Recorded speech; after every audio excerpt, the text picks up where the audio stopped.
You played against Brennan Marshall. You played against Calvin Johnson. What player, what wide receiver was the hardest player to defend against?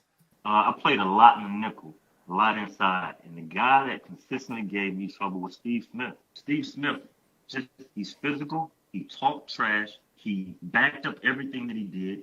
He played strong after the catch, and he gave you everything that he just made it a tough day. It was a tough battle. And then he backed it up with it. You know, he had words for you. So he got into a game of back and forth, and if you got into that game with him, well, he had you at that point. I remember specifically seeing something. In fact, I just saw the clip recently. I was with the Texans at the time, and he may have caught like a little curl rod or something. And D'Amico Ryans, myself, Dante Robinson, we all kind of hit him, converged, boom, hit him, banged him. When he bounces off of it and takes it, maybe sticks it to the house.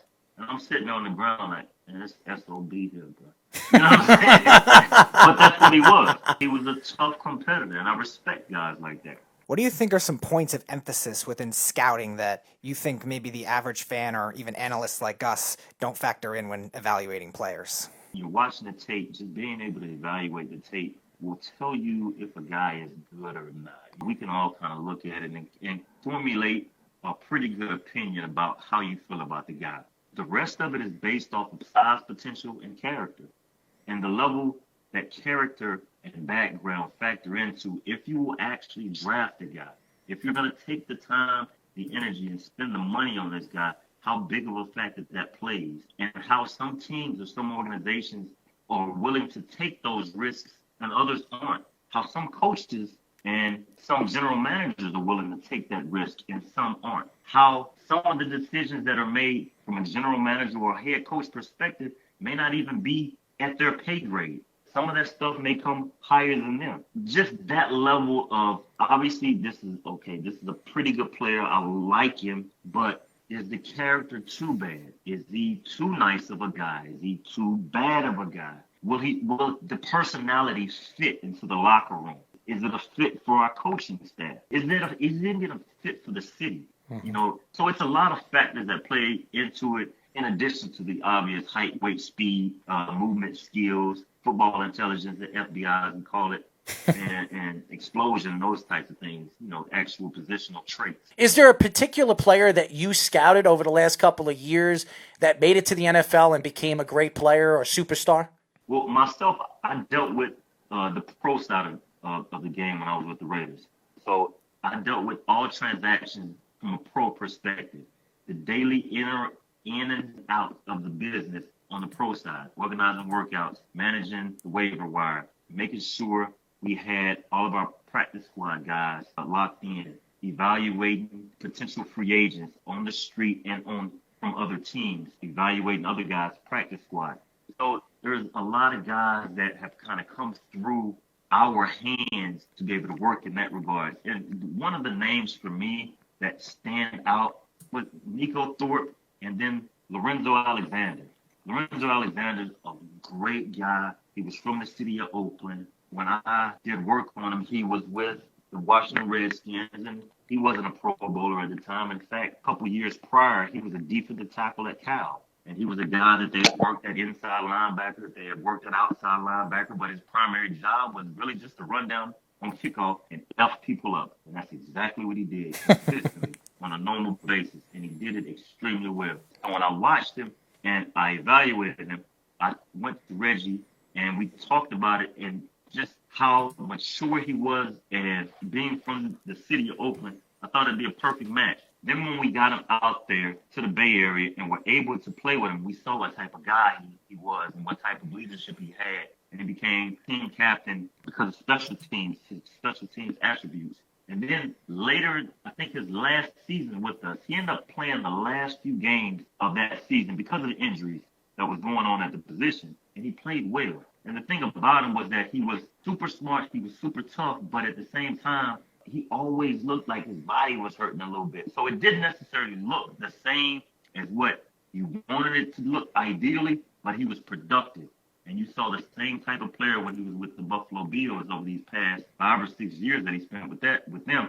And then when he got more play time, he was more productive, and obviously he was a Pro Bowl player. So those type of guys that worked through being just a role player to becoming a superstar, well, not a superstar, but a star in the game, you just appreciate because you see the qualities that you saw on tape, and when you see them with your own organization, you see the character effects and what that does within that locker room.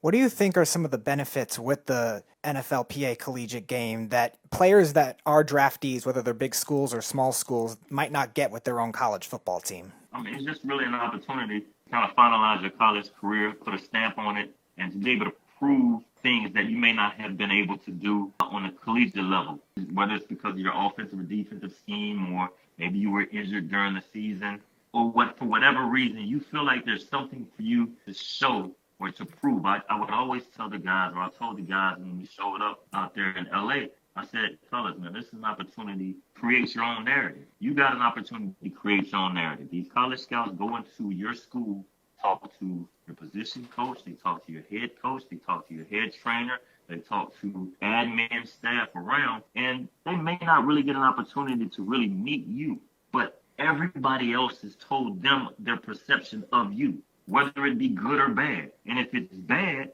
we'll change that perspective to me, the scout. Change that perspective to these teams by showing us exactly who you are. You know, it's only so much that you can fake and fluff. You know, at some point, the real you is going to show up, whether it's from the accountability standpoint or whether it's from a play style or play traits perspective. So it's just good for us to bring guys in so that they have an opportunity just to show exactly who and what they are and elevate their stock, man. We brought in a good class of guys this year, man. We're able to get 13, 14 of the guys drafted. So it was a good thing for us, man. Awesome. And a good thing for the organization. Meanest player you ever played against?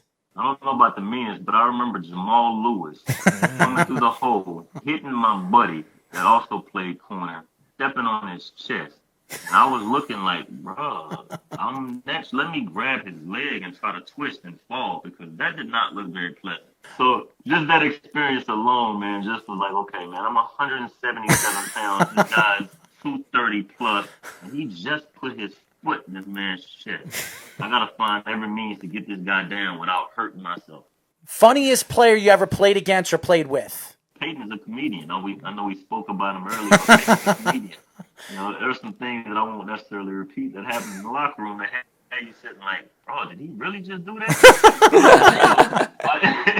That's mad disrespectful, dog. You know what I'm saying? Who is the dumbest player you have ever played against? When I first got to the Falcons, there was a corner named Brent Grimes. Mm-hmm. Me and Antoine Harris became really good friends. Brent Grimes lived with Antoine. And I didn't know who Grimey was when I first got to the Falcons. He was just a light-skinned kid that was shorter than me who was super athletic. And you could see that during drills that we did during the summer. But I remember going through summer workouts, going through training camp and all of that, and he would always sit in the back of the class, and he would know his stuff, but there was just a level of like uncertainty there. And we ended up checking his notebook at one point, and it was literally just a bunch of doodles, you know? And I'm not saying any of this stuff disrespectfully. I'm saying it just from an acknowledgement standpoint, like, man, like the skill set was through the roof. At the end of the day, man, they ended up giving him some medication and medication. I mean, I'm not being disrespectful. I I'm know. trying to do this. This is radio. But just saying that situationally, man, you have to have somebody within an organization that Of course. really backs you as a guy. Mm-hmm. And he was a phenomenal dude, you know, phenomenal guy. And we loved him as a guy. And we wanted to be able to get his skill set out there. And all it took for them, in order for him to harness his athletic ability, was the concentration in the classroom. Mm-hmm. And once he got the concentration in the classroom, that's when you guys saw, oh, snap, this guy right here is a pick magnet. This guy really just climbed the ladder on Drew Brees, jumped so high that he could not touch the ground and land on his face. Like, how does that even happen? You know what I'm saying? So he was just a phenomenal athlete. And I've played with some great athletes. I've played with some great competitors. Bob Sanders was by far the most explosive guy that I played with.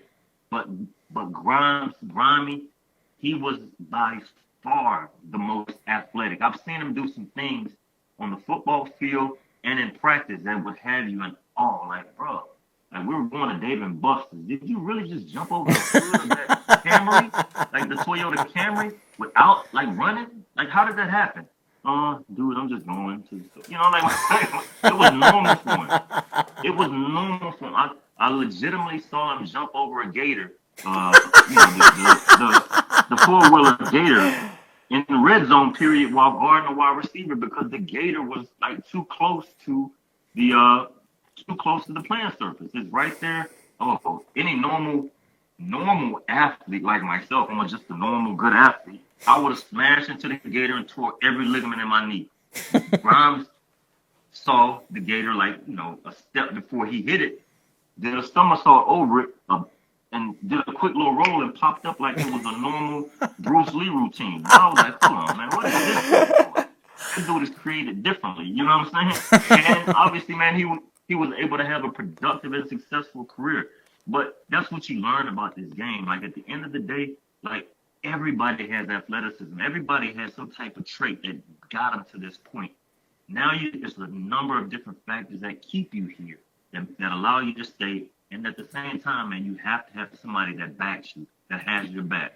We actually interviewed Russell Landy, who actually was one of the scouts for Bob Sanders. And he told us a lot about Bob and how great of a player he was. And if he didn't get hurt early in his career, he could have been an all-pro Hall of Famer. Mm-hmm. A lot of people believe that he could have been. Bob was phenomenal. So with Bob, quick couple of stories, man. With Bob, obviously Bob was the first pick of the Colts at that time.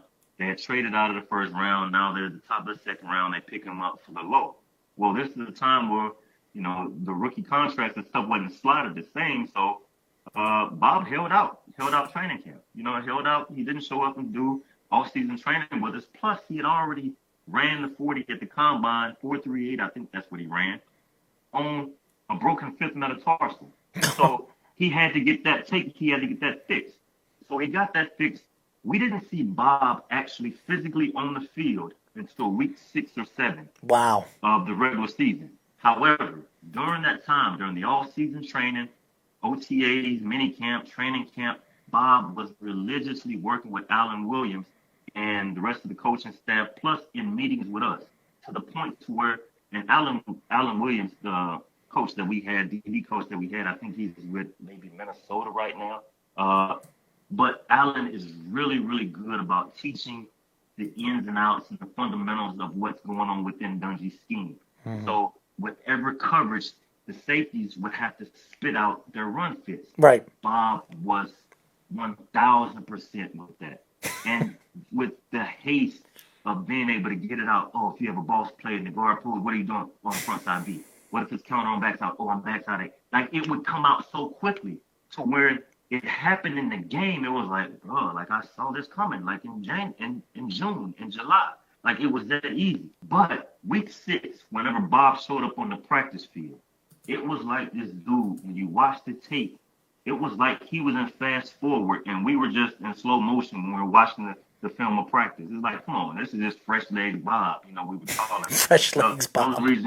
The only reason you're running like this because you didn't go through mini camp and training camp. I mean, we've gone through, 3-4 months of actual training. You haven't.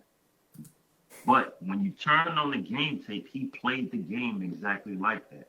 I saw him hit a guy with the Tennessee Titans on a dig route so hard that he hit him right underneath the chin, right at the sternum, with his face mask right on the guy's throat. Oh my God! That hit, and it was right off a dig from that cover 2, and the guy's helmet, his chin strap exploded.